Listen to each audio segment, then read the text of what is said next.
두 번째는 신다원주의에서의 무의사 결정론. 이게 왜 사기꾼하고 연결이 되느냐? 아닙니다. 깊은 관계가 있습니다.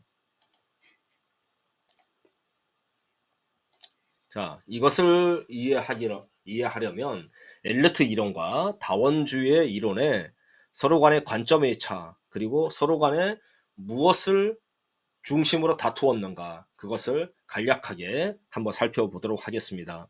엘리트 이론은 무엇이냐면 우리 사회의 특정 소수가 다수의 대중을 이끌어 간다는 것이죠.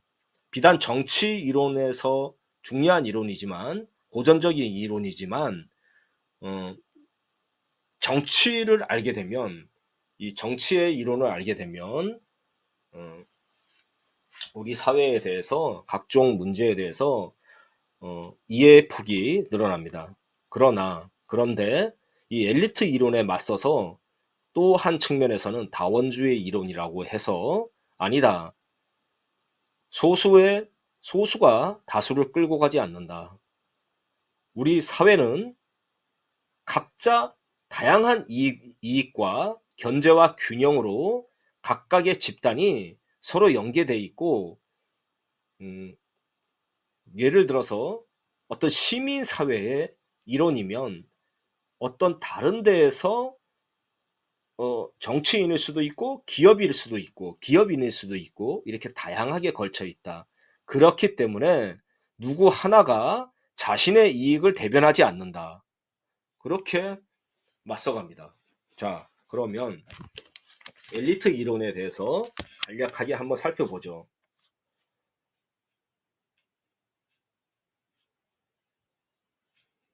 엘리트 이론에서 중요한 것은 과두죄의 철칙이라 하여 어느 조직체나 어떤 사회에서도 집단이 구성되면 거기에는 소수의 엘리트에 의한 지배체제가 나타난다. 즉, 과두제, 과두제가 필연적으로 대두될 수밖에 없음을 설명합니다. 그리고 미국에서는 이 권력 엘리트가 기업체, 군, 정치 등 세 가지 영역에서 주요 지위에 있는 인물들이더라. 조사해 보니까 그렇게 나와죠. 그런데 엘리트 이론에서는 엘리트가 자신만의 이득을 위해 존재합니다. 그래서 다수의 대중을 끌고 가는 거죠. 엘리트의 이득만 가지고. 그래서 영화에 보시면 기업 엘리트들이 어떤 언론일 수도 있고 기업체의 간부들일 수도 있고 이렇게 둘이 만나서 안개 연기 자욱한 밀실에서 서로가 회담을 하죠. 그런 장면들이 많이 나옵니다. 왜 그러냐면 밀실 정치, 뭐 밀실 행정 이런 것을 얘기를 하죠. 그런 거를 이제 비판하고자 하는 겁니다. 자, 그런데 그러면 다원주의 이론으로 한번 넘어가죠. 자, 정책이라는 것은 아니다. 엘리트 이론은 아니다. 엘리트 이론. 너네는 잘못 보고 있다. 왜? 정책은 여러 경쟁 이익 집단 간의 협상과 타협을 반영한 결과물이다. 그리고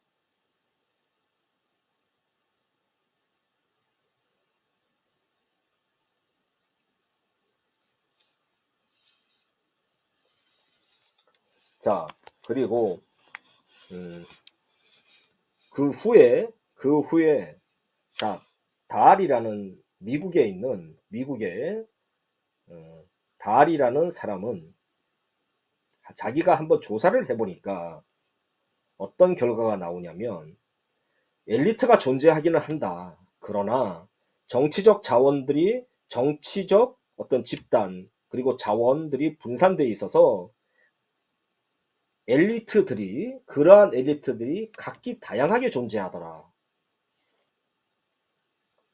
따라서 다양한 엘리트 간의 정치적 경쟁, 선거와 정당 간의 경쟁도 발생하고 대중의 선호가 최대한 정책에 반영됨을 설명합니다. 왜? 어찌됐든 간에 다양한 집단에 엘리트들이 분포하면은 그들이 치열하게 다툰다는 거죠. 왜?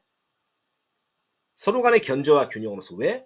다수의 대정을 끌어가야 되기 때문에. 그래서 다원주의 이론이 나타나게 되죠. 자, 여기까지 하고,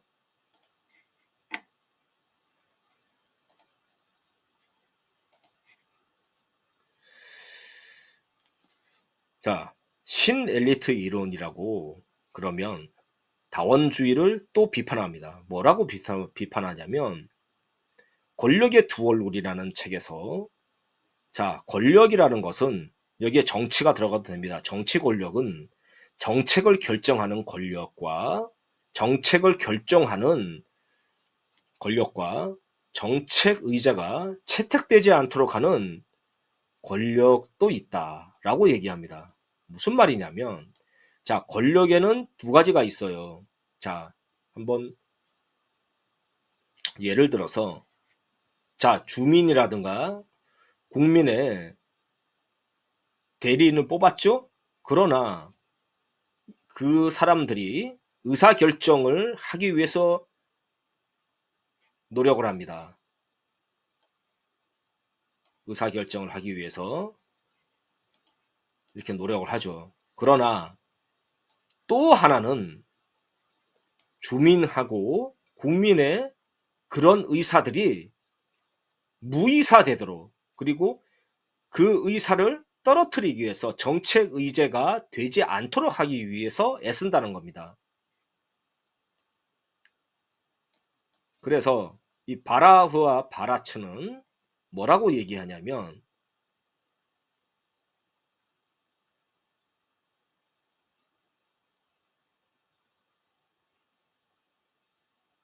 엘리트가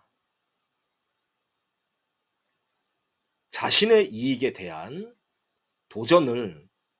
도전이거나, 엘리트가 자, 주민들이나 어떤 국민들, 그리고 어떤 회사 내에서도 그렇고, 어떤 단체에서도 그렇고, 어떤 건물 안에서도 그렇고, 어떤 그러한 잠재적이거나 현재적인 도전을 자신들의 이익에 반하는 것을 억압하거나 방해합니다. 능동적으로 방해한다는 거죠. 어떻게? 비밀리에 은근히. 기존 엘리트 세력의 이익을 옹호하거나 보호하는 데 목적이 있습니다. 그리고 이 결정자들인 이 엘리트들은 무관심이나 무능력으로 인해 무결정하는 것이 아니라 결정자 자신의 이익과 상충되는 도전과 주장을 적극적으로 좌절시킵니다. 어떻게? 때로는 폭력도 쓰고, 때로는 스파이도 있고, 때로는 뭐죠? 간신들, 때로는 자신들의 어떤 꼬부니들, 그러한 식으로 해서 의도적으로 의사를 무결정하게 만듭니다. 의사를 내리누른다는 것이죠. 그리고 이것은, 자, 정책 전 단계에서만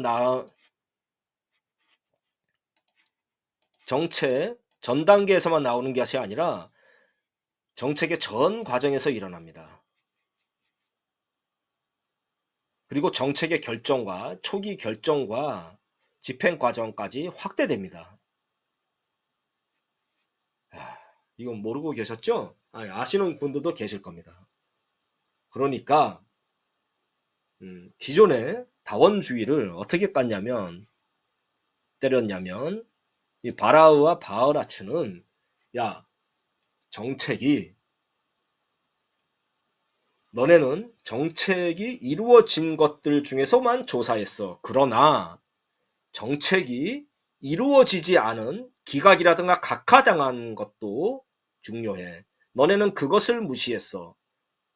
라고 얘기합니다. 그래서 엘리트의 속성을 너네는 잘 보지를 못했어.